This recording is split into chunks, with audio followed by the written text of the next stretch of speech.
Hi, I'm Tim. Welcome to Watchbox. This is Watches Tonight, and thanks for logging on. This evening, we discover the best anniversary watches ever, chat live, and I share your viewer wrist shots right here tonight on Watches Tonight. Sean is on the switcher. As ever, he does a great job. I see Joseph Zamora, Arto Charles from New York City, Richard Combs from South Florida. The live chat is up and running. And remember to join me on Instagram. The show ends here, but it continues after hours on my Instagram account, Tim_Mosso. I'm working to get verified, but while that happens, you could see that if anyone else has watches like that, he deserves to impersonate me. 60-second video reviews, including a new longer feature called The Weekly Unwind, where I spotlight 3 cool references from the Watchbox Vault. So check out Tim_Mosso on Instagram. All right, Dylan Lamb, you're in the viewer wrist shots tonight. We got Jonathan B. from Norwalk, Connecticut, Decimus, Enrique Casiano, Chris Fernandez. Hi from the 305. We got Soma R from Finland, I believe. Joseph Tyson from Apex, North Carolina. We got Junior Johnson from Michigan. Edward Ledden from Sweden. Insane Connected, Tiktology, and Joe Pinto from Louisville. All right, so viewer wrist shots number 1. Your analog on my digital, starting with Dylan L., who treats us to his Rolex Air King and 1979 Mossman Timber Creek guitar, which he tells me is the Stradivarius of guitars. Marvin R. attacks Poker Night with his Audemars Piguet Royal Oak 15500. Jeffrey B. and Michael A. double up, fans of the show, with 2x two-tone Rolex Submariners. Is that 4-tone? Nope, it's just 2 tones times 2. And we got Joe Z wearing his newly arrived VC Overseas chronograph, looking good, wear it in good health. And Jeff M. joins his wife for sushi night with a rarely seen Patek Philippe 1450 top hat. Looking good, guys. Send your wrist shots to viewer wrist shots Monday mailbag at thewatchbox.com. That's Monday mailbag at thewatchbox.com. And if you have one, include your Instagram handle. We got Shane A. joining in from Ohio, John N. We got Jem Hader from Belgium, Thomas Burnett, Robert Anders from Long Island. That's where I'm from. Paul G., good evening from Kent in the UK, staying up late. We got Dixon Lee way up north in Montreal, and we have Henry Ehrlich asking Patek 5320 or 5140. 5320, though now you have 2 different choices in dial color. I like the original ivory. What else is going on? We got Brian S. from Norway, Paolo M., Scott Wexlin, a local boy. We have Norm M. from California, and Thomas Von W. I want to see more wrist shots with pattern jackets. You guys got to send them in if that's going to happen. All right, let's talk about the greatest anniversary watches ever. Watch brands love anniversaries, and unlike you and yours, they never forget them. Anniversaries include brand anniversaries, model anniversaries, and anniversaries of events relevant to certain watch models and model lines. So 2 epic anniversaries are actually looming next year in 2023, both of them Rolex. 70 years of the Rolex Submariner and 60 years of the Rolex Daytona. So it's worth examining how Rolex marked anniversaries of its 2 hottest models in recent decades. You might be surprised to know that Rolex actually leads my list, since frankly, it rarely acknowledges anniversaries openly. They don't make numbered editions for anniversaries, limited editions. They don't print X to X, year to year on the dial like some brands do. There's going to be no custom engraving, but they definitely recognize anniversaries. So, there was a ton of guessing in 2013 about what the 50th anniversary Cosmograph Daytona might be. And some of these guesses were pretty out there. People predicted things like a return to a pump pusher option, a manual wind version, display casebacks, a Paul Newman tribute, or even an all-new model generation for a watch whose current generation even then was 13 years old, and we are still technically on that generation of the Daytona today. But nope, that's not what we got. We got the first ever series production Platinum Daytona.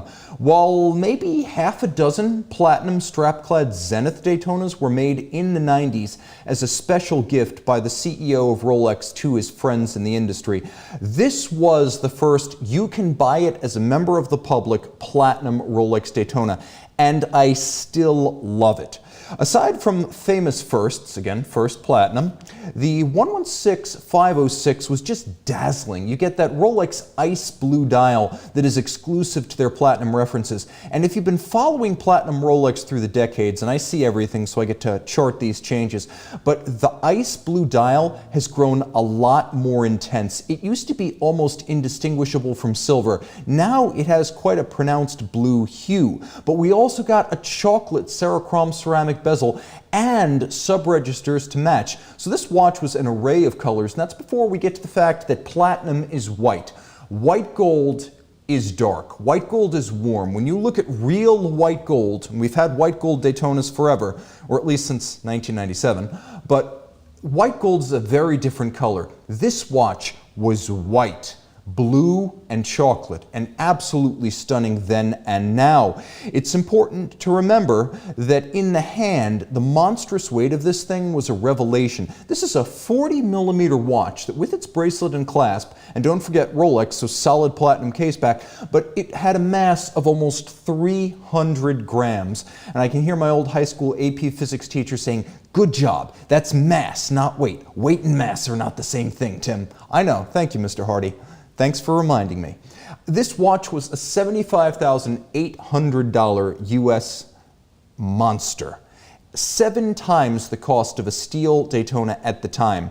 But it made sense the second you held it in your hand or wore it on your wrist, because the feeling of this thing was almost like wearing a full platinum Royal Oak offshore. It was that impressive.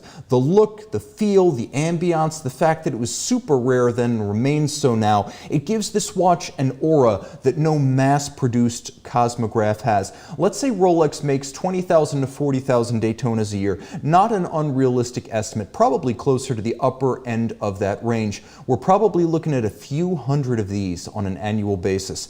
And it only got better because this Baguette Diamond Index model followed shortly after. Yes, there's one that has a diamond set bezel, but you lose that lovely chocolate tone, which is why I like this one. The change is subtle. Baguette diamonds, and if you note, the sub-registers are now monotone to match the dial. Absolutely scintillating, and one of the best ever uses of gems on a man's watch. And then this followed to raise the stakes again. A special piece, not technically a Siddiqui dealer edition, but unofficially a Siddiqui dealer edition. Super cool and not just of interest if you're in the Middle East. Eastern Arabic numerals, classically beautiful. And note the tone that's used, contrast lightly with the dial. These cost stupid crazy money if you manage to find one. So what are they actually worth in the wild? Well, somewhere between 290 grand and 400. Guys, if you have one of these, text me, email me, let me know. I'll keep it in confidence, but I would love to pull that veil. All right, guys, it's hard to believe that as late as 2019, you could still find the standard Platinum Daytona, not that thing, but the standard Platinum Daytona, available for purchase in dealer cases, and a lot of dealers didn't like to stock it because it was so hard to move. There was even a time, again, just only about 3.5 years ago, when you could even negotiate a little bit of a discount off list if you found one of these in inventory, especially in a smaller city at a lower traffic Rolex authorized dealer. So we're going to find out what the 60th anniversary Daytona has in store next year. Perhaps we should unearth some of those speculative predictions from 2013. Let's see what's going on in the box. We got a Mick in Florida joining in. Elizabeth Grant saying diamonds don't make it better. Again, debatable, but I love the look of those diamond indices. What else is going on?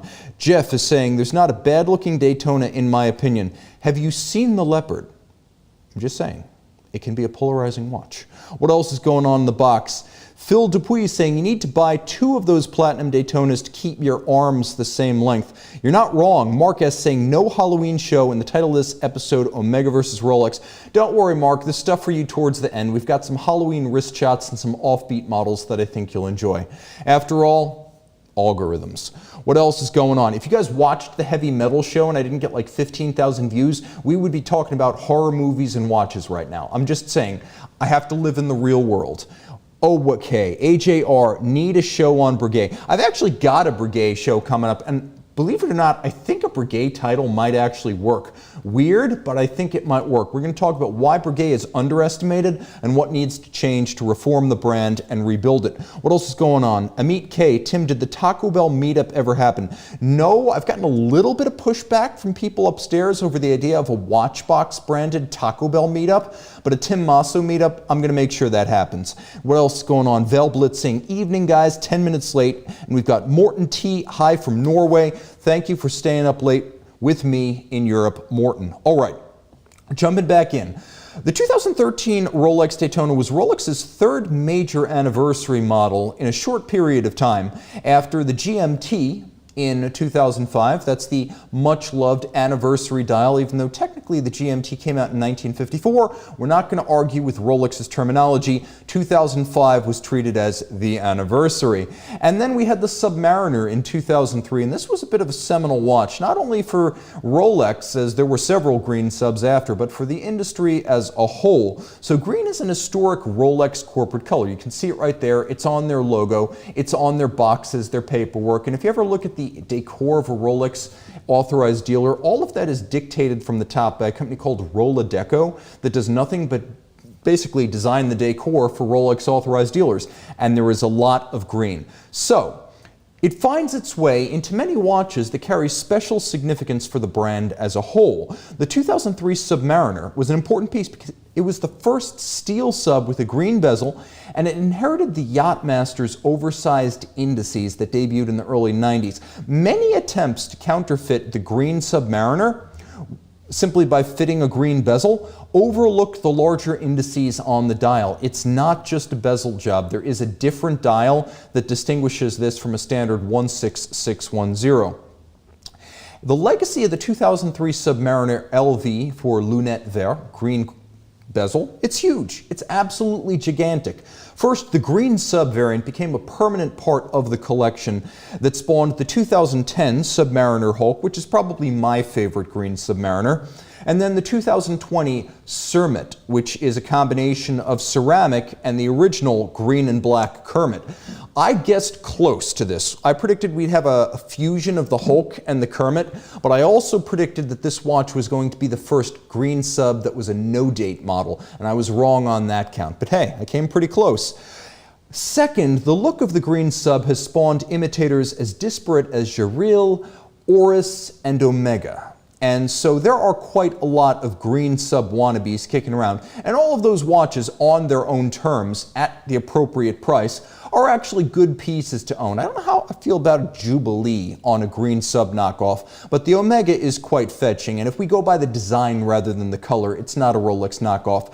That said, you know exactly what Oris and Javril were gunning for.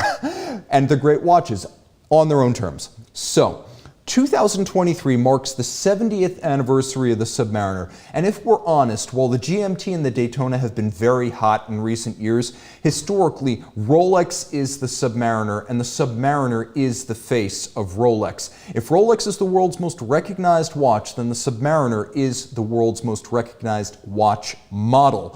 So what are we going to see for 70 years? That's kind of a big one. Well, if platinum for a platinum Daytona is called a Platona in the watch collector community, what will we call a platinum Rolex Submariner? We'll call it a first, but most likely we'll also call it sold out. What else is going on in the box, guys? Tariq joins in saying, I can definitely appreciate the Aquas, and with the 5-day movement and the 10-year warranty, the Aquas is a great buy. We've got James S. We've got Mark S. saying, Rockwell hardness of grade 5 titanium is 41. For 316L steel, it is like 70. You know, it's an interesting topic because a lot of grade 5 tie is also surface hardened. I was always under the impression that the 6.4 stuff was approximately on par with 316. We'll find out. I'll do a little research and then I'll shoot a video about it. Dan CT, the new Glasuta Original 70s Chrono Pano date has a nice gradient green dial. That it does. And then Elizabeth Grant is saying subplatimer. Subplatimer. Platmariner? Maybe? Platmariner? we'll call it. That's the leading candidate and the only candidate at the moment. And then we've got Chaz from the Berg, good afternoon from the Berg, Tim, and Mark the Shark is in the box with Sean Hansen and O'Neill from Chicago. Welcome, guys. Okay, wrist shots number 2. I asked, you answered. Your wrist on my list. Jacob O of Montana takes in a fall day with his Omega Seamaster Aquaterra. Greg B., a drummer and Tesla driver, is colorful for the season, entertaining us with his yellow Rolex Oyster Perpetual. Daniel Y. in his Hamilton khaki field joined Sibby the dog for a day outdoors this fall. Muhammad E. and his daughter Chow on surf and turf, reporting from Nairobi, Kenya, with Grand Seiko and Seiko. A his and hers, we got Samar M. and his Omega Planet Ocean creamsicle saying hi from Paradise Island in the Bahamas. That is a lovely shot, maybe the pure photography shot of the night. Send your wrist shots to Monday Mailbag at thewatchbox.com, and if you have an Instagram handle, include it so I can tag you. Okay, back in 2006, the decade of huge was well underway. Biggest was best. That's the quadruple tourbillon from Grubel Forsey. And watchmakers were delivering models up to 50 millimeters in diameter, which I like to call a clock. They were packing 2, 3, or even 4 tourbillon into one watch. That one even coupled them together with a differential. And it was considered the height of good taste to wear a watch like that and make a watch like that at the time. It was to watches what the year 1958 was to American cars. That's the 58 Buick, and if you're not convinced, check out the 58 Continental Mark III. I rest my case. So, surprisingly, the 30th anniversary Patek Philippe Nautilus was neither garish nor hulking. At 40 millimeters in diameter and 8.3 millimeters thick, this was more of a true successor to the long discontinued 3700 Jumbo than an attempt to chase the endless Royal Oak offshore limited editions that dominated high horology sports watch landscapes in the 2000s. The 30th anniversary Nautilus was incredibly faithful to its history, made no explicit reference to the anniversary occasion, even though it was 3 decades, and seamlessly took up the mantle of Patek Philippe's signature sports watch after a few years in which it seemed like the Aquanaut was getting all the new model debuts. From the vantage point of 2022, it's hard to believe that the 5711 in 2006 was actually overshadowed by the reference 5960p, which in addition to having Patek's first ever manufacture automatic chronograph caliber, was also an annual calendar and a flyback chronograph. So there was a lot of interest in this watch at the time, and no little controversy, largely due to the mono counter for the chronograph display. But all the talk was about this back in 2006. This Patek Nautilus had a monumental sting in its tail, however, and it didn't become an obsession or a cryptocurrency speculative alternative until roughly 13 years after its debut. It was an incredibly prescient first decade guess at what watch collectors in the third decade of the 21st century would want in a watch. And boy, did Terry Stern guess correctly. It's also a marvel to see how brutal the 40th anniversary Nautilus set crudely, and this was a set, there were 2 of them, but the chronograph, the 5976, 44 millimeters with a 1976 to 2006 dial with diamond indices. This was overblown and overpowering in white gold, and it did crudely leverage sheer size and explicit anniversary badging in a way the 30th anniversary Nautilus never even considered. Well, hard to believe today, the 2006 5711 was designed for people who were comfortable with a degree of anonymity and discretion in their anniversary watch. That's why there was no badging, it wasn't billed as the 30th anniversary, there was no limited edition or even a special boxed set to mark the occasion.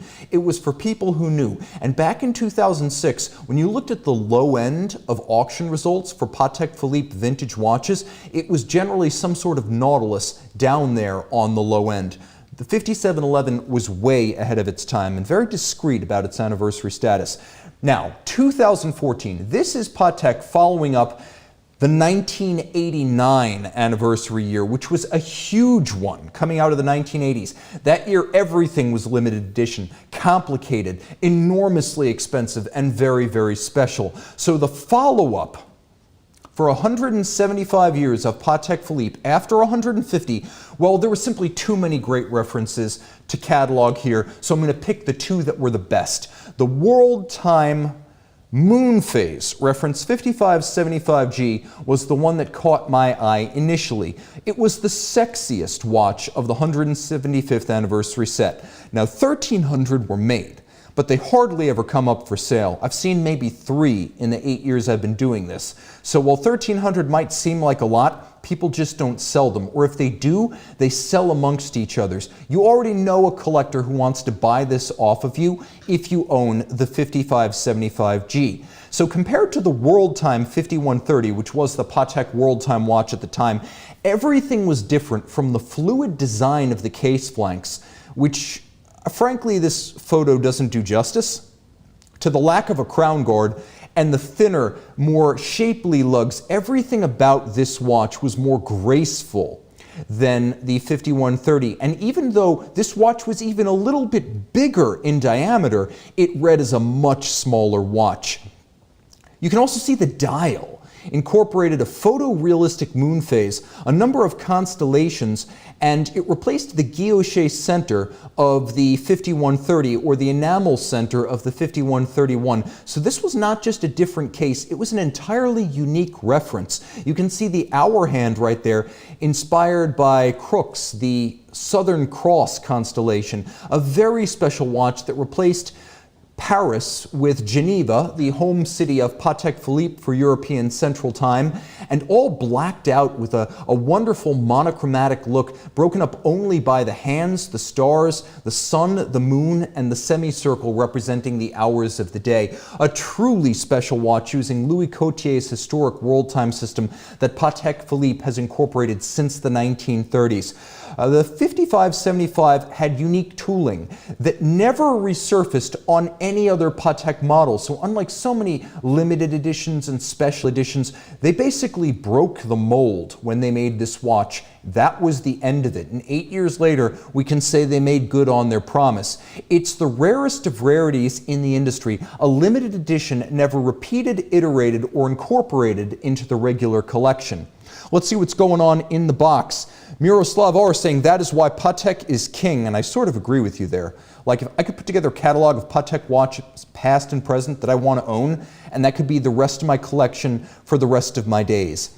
But Elizabeth Grant doesn't like it. She thinks it's busy. What else is going on here? We got Minibus 1351. Thoughts on the Moser Streamliner center seconds? It is the Streamliner to own. 12 millimeters thick, 40 millimeters in diameter. It's the easiest one to wear. With the green dial, it's my personal favorite, and frankly, I think the complications are just too big.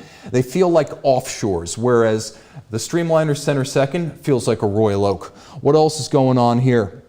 We have Morton saying, what would be the service cost of that Patek? I'm going to guess just off the top of my head, probably $2,000 to $2,500. That seems to be the going rate these days for complications.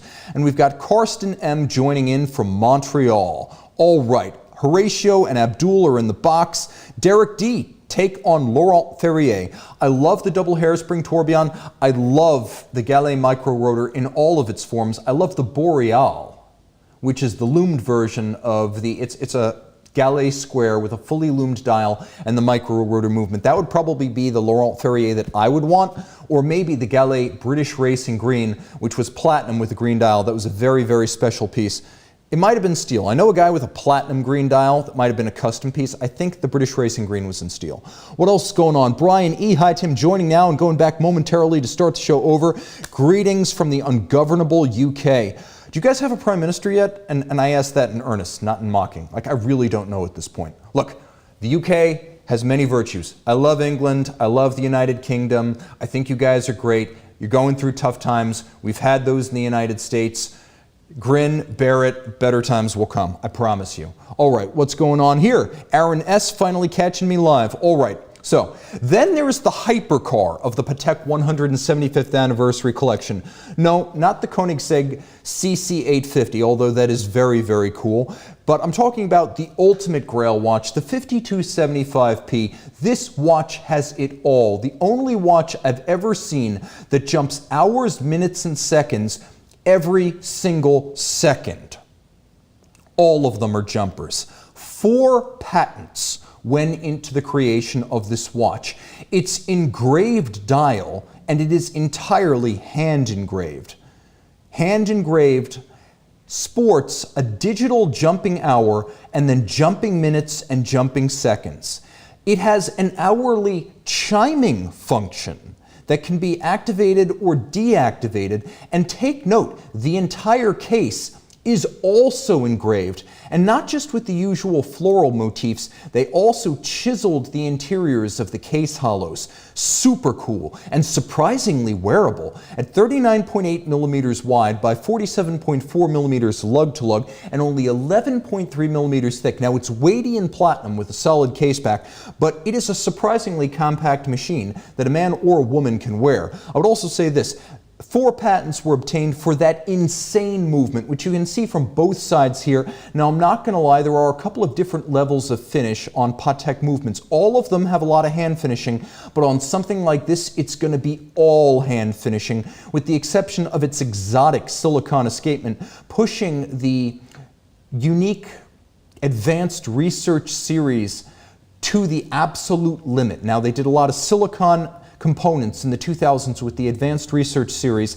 This system, which bears on both the escapement and the chiming mechanism, uses silicon components in ways that push the limit. And you could see that all of the adjacent components are beautifully executed. And power reserve is 48 hours. That might not sound like a lot, but if you're in the industry, you know that a lot of jumping time watches have terrible power reserves. The original Lange Zeitwerk was 36 hours, and that was just hours and minutes. FP Journe's Vagabondage 2 is jumping hours and minutes, or I should say it's jumping hours and, sorry right there, that's the V3. That actually has, the V3 has a 30-hour power reserve plus or minus 2 hours. Think about that. You've got jumping hours and seconds, but not minutes, and your power reserve might be as low as 28 hours. That's really something for Patek to achieve 48 hours without an enormous case and multiple mainspring barrels.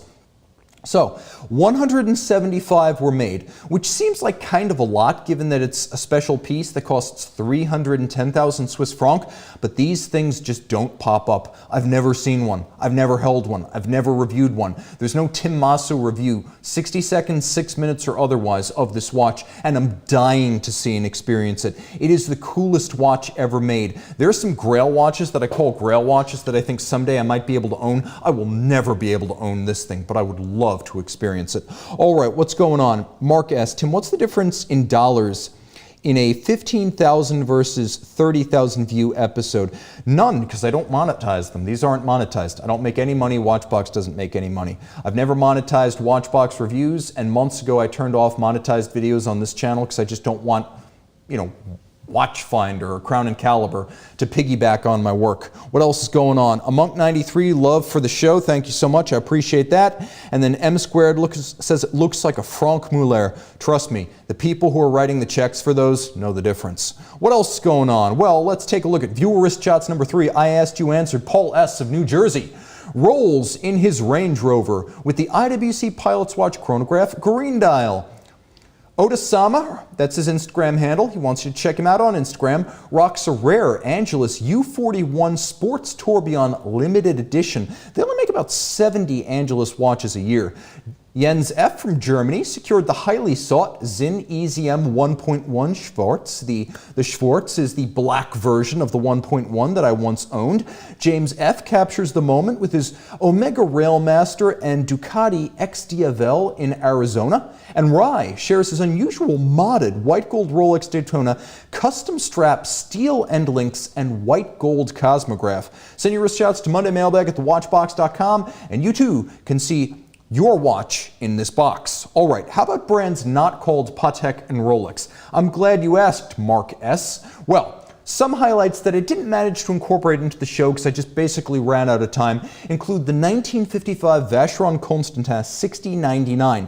This was, wait for it, A 200th anniversary watch for Vacheron, because Vacheron was 200 years old in 1955. The ultimate 50s dress watch, 32 millimeters, beautifully sculpted angular lugs, only 5.3 millimeters thick, with the then revolutionary JLC-based caliber 1003 blazoned with Geneva hallmark finish. Absolutely awesome stuff. Or the 1992 Audemars Piguet Royal Oak Anniversary, the 14802, a jumbo, and the first jumbo with a display case back. 1,000 were made mostly in steel, some in yellow gold, very few, maybe 20 in platinum. Definitely one to look for, and it came with one of the first themed boxed sets ever made with Royal Oak inspired octagonal boxes. There was the Omega Apollo 8 of 2018, which was an anniversary celebration of the December 1968 Apollo 8 mission that went around the dark side of the moon. So an anniversary piece, not a limited edition, an anniversary of an event,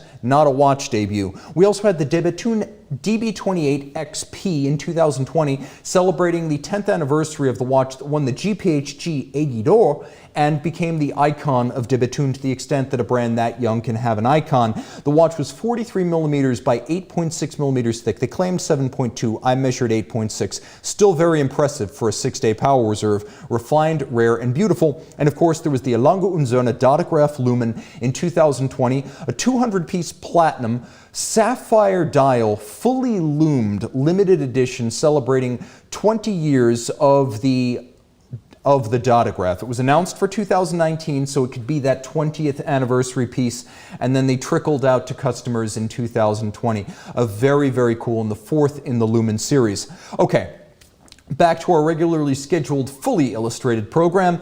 In 2013, Jaeger-LeCoultre celebrated 180 years as a manufacturer. What started in 1833 essentially as a tool maker and parts supplier to the Swiss watch industry, by the middle of the 19th century had become a movement manufacturer in its own right.